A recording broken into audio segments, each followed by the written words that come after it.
नमस्कार, मैं तरुण और इस समय मौजूद हूँ मैं अयोध्या में। अयोध्या 5 अगस्त का इंतज़ार कर रही। सिर्फ अयोध्या ही नहीं बल्कि दुनिया में जिन्हें भी राम मंदिर का इंतज़ार था और वो शुभ मुहूर्त आने वाला है। 5 अगस्त को 12 से 12:30 बजे दिन में प्रधानमंत्री के हाथों भूमि पूजन होगा और वो जो एक तरह से 500 वर्षों का संघर्ष था और उसको एक लक्ष्य और एक प्राप्ति मिलेगी। इस समय मौजूद हूँ मैं राम की पौड़ी अयोध्या में। अब देखिए किस तरह से अयोध्या को सजाया गया है, किस तरह से संवारा गया है। बिल्कुल अयोध्या को एक तरह से दीपकों में, लड़ियों में पूरी अयोध्या को, न सिर्फ इस राम की पैड़ी में बल्कि आप आएंगे जिस रास्ते से, वो पूरा रास्ता राम जो जहाँ से प्रधानमंत्री का काफिला गुजरेगा, उन सभी जगहों को सजाया गया, संवारा गया है। इसके अलावा क्योंकि ये कोरोना काल में हो रहा है पूरा कार्यक्रम, इसका भी ध्यान में रखा जा रहा है कि कहीं से भी कोरोना संक्रमित या इस तरह की संक्रमण ना फैले। इसके लिए पूरे रास्ते का सैनिटाइज किया जा रहा है और लगातार बड़े स्तर पे अधिकारी इसकी खुद निगरानी कर रहे हैं। मुख्यमंत्री का आज दौरा था, इसके पहले भी मुख्यमंत्री का दौरा हो चुका है, उत्तर प्रदेश के डीजीपी का दौरा हो चुका है, उप मुख्यमंत्री का दौरा हो चुका है। इसके अलावा स्थानीय प्रशासन और एसपीजी, क्योंकि प्रधानमंत्री की सुरक्षा में एसपीजी पर बल तैनात होते हैं, वो दोनों अपने जो एक तरह से सामंजस्य किस तरह से बिठाया जाए, प्रधानमंत्री की फ्लीट कैसे निकले, कहाँ गाड़ी आई, क्या टाइमिंग रही, सब कुछ एक तरह से रिहर्सल किया जा रहा है और सभी तैयारियों को अंतिम रूप दिया जा रहा है। आज जो प्रेस कॉन्फ्रेंस हुई है, प्रेस कॉन्फ्रेंस में ट्रस्ट के महासचिव चंपत राय ने जो बताया कि हमने कोशिश किया कि कम से कम लोग इसमें आमंत्रित हों।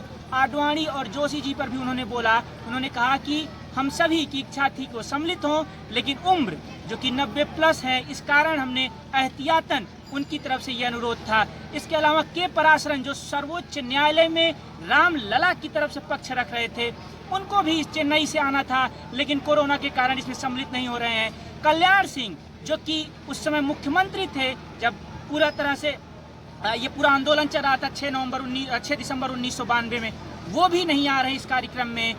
ये एक तरह से बड़े लोगों की बात है, लेकिन जो मंच पे जो लोग मौजूद रहेंगे, अगर हम उनकी बात करें तो प्रधानमंत्री के अलावा उत्तर प्रदेश की राज्यपाल आनंदीबेन पटेल, उत्तर प्रदेश के मुख्यमंत्री योगी आदित्यनाथ और इसके साथ राष्ट्रीय स्वयंसेवक संघ के सरसंघ चालक मोहन राव भागवत मौजूद रहेंगे। इसके अलावा 3 अलग अलग, अभी जो सूचना मिल रही, 3 अलग अलग पंडाल रहेंगे और उस पंडाल में अलग अलग लोग आमंत्रित हैं।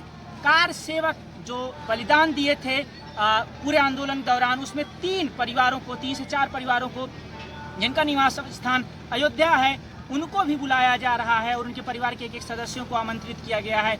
इसके अलावा कोलकाता के वो 2 भाइयों जिन्होंने बलिदान दिया था और जिसके विषय में बहुत था, उनकी बहन को भी बुलाया जा रहा है। ये सभी अतिथि 4 की रात जो बाहर से आने वाले हैं, वो 4 की रात अयोध्या पहुंच जाएंगे और उनको उनका आमंत्रण पत्र दे दिया जाएगा। आमंत्रण पत्र भी बंटना शुरू हो गया है। अभी फिलहाल जो अयोध्या में लोग हैं जिनको आमंत्रित किया गया है, वो अयोध्या में आ रहे हैं और अयोध्या के लोगों को अभी दिया जाए, लेकिन कल रात यानी 4 की रात तक सबको आमंत्रण पत्र पहुंच जाएगा।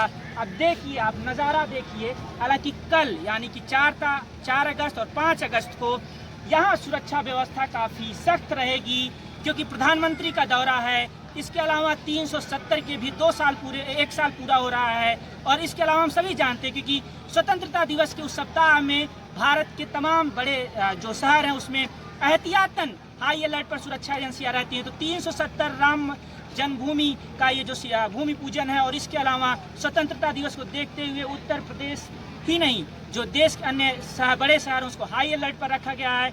अयोध्या की जो कई सीमाएं, जैसे सुल्तानपुर हुई, अमेठी हुई, इन सीमाओं को भी हाई अलर्ट पर रखा गया है और 4 की शाम को ये सारी सीमाएं सील हो जाएंगी और आईजी लेवल के अधिकारी इसको पूरी निगरानी रखेंगे, सुरक्षा में कोई चूक ना हो। इसके अलावा कोरोना यानी कि संक्रमण में किसी तरह की गलती ना हो, इसका पूरा एहतियातन ध्यान रखा जा रहा है, रिहर्सल किया जा रहा है अधिकारियों के द्वारा और चप्पे चप्पे पर पैनी नज़र रखी जा रही है। अयोध्या की लेटेस्ट अपडेट के लिए बने रहिए हमारे साथ। नमस्कार।